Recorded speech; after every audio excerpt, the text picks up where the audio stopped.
Bonjour, donc moi c'est Marvé, donc je suis fondateur de la marque Langonia qui développe des boissons fermentées à partir de fruits exotiques tels que la mangue et le kiwi. Mais avant d'en arriver là, donc moi j'ai une formation d'école de commerce, j'ai un master en finance de l'INSEC et je suis également diplômé de l'EM Lyon. Ensuite j'ai commencé ma carrière donc, en rejoignant la direction financière d'une compagnie d'assurance, donc April, où j'ai été contrôleur de gestion pendant un peu plus d'un an. Donc moi j'ai toujours été passionné d'entrepreneuriat. Donc pendant mes études, j'ai participé à plusieurs projets de création d'entreprise. Et donc c'est assez rapidement que l'envie d'entreprendre, on va dire, va prendre le dessus sur l'envie de faire carrière dans la finance en entreprise. Et donc là, ça fait maintenant 1 an et demi qu'avec mon collègue Alexandre, on a lancé cette activité. Donc il s'agit d'innover dans les boissons fermentées. Donc on a sorti notre premier produit au mois de janvier 2016, donc qui est à base de kiwi. Donc voici le résultat. Donc on est vraiment sur de la fermentation 100% naturelle de kiwi, sans ajout d'arômes artificiels ni de colorants, en suivant les mêmes procédés de vinification que dans le vin ou dans le cidre pour en faire du vin.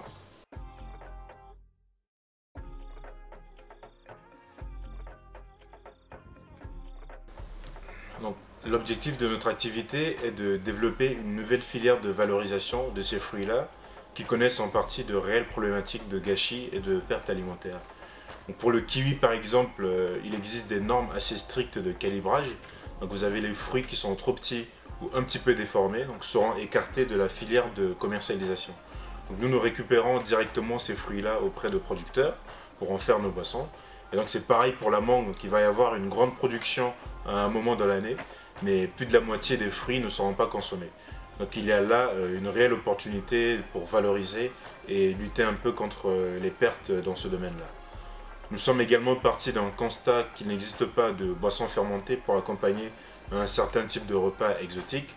Vous allez par exemple aller manger dans un restaurant africain ou autre qui va proposer une gastronomie assez différente, exotique.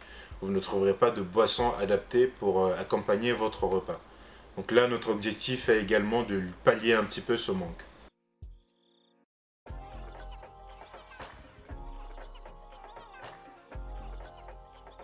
Les difficultés que nous avons rencontrées sont essentiellement liées à la production et à l'élaboration de nos produits.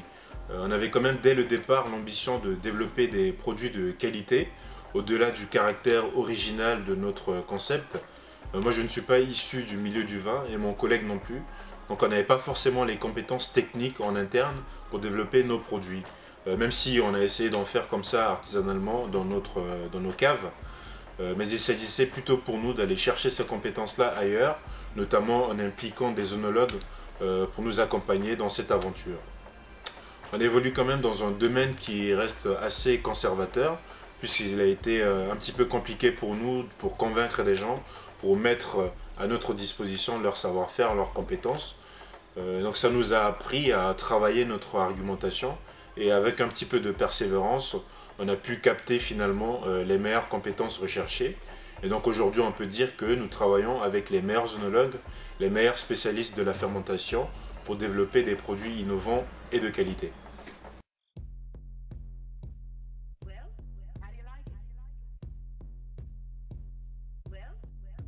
Aujourd'hui, nous sommes les seuls en France, en Europe et en Afrique à proposer ce type de produit. Donc du vin de kiwi et du vin de mangue issu de la fermentation 100% naturelle des fruits. Tout comme en Europe, il y a un gros marché en Afrique, il y a de réelles opportunités pour ce type de produit, d'autant plus que nos fruits tropicaux, donc la mangue, viennent d'Afrique, où nous travaillons directement en collaboration avec des producteurs au Mali, au Sénégal et au Burkina Faso, où nous avons mis en place des systèmes d'échange équitables avec les producteurs. Et donc ce sont des régions qui nous intéressent beaucoup. Notre objectif à terme serait même de travailler directement sur place pour transformer les produits proches des producteurs. Donc là on a commencé quand même à développer, à accumuler de réels savoir-faire dans les techniques de fermentation des fruits tropicaux. Nous avons travaillé sur la mangue, nous avons commencé à travailler donc, sur l'ananas, sur le fruit de la passion et sur la banane. Et nous allons également déployer ce savoir-faire sur de nouveaux types de produits africains, puisque actuellement nous développons des techniques de stabilisation sur le vin de palme où il y a quand même de réelles problématiques de conservation. Donc il s'agit là de développer des procédés innovants pour stabiliser ce produit qui reste encore à l'étape traditionnelle en Afrique.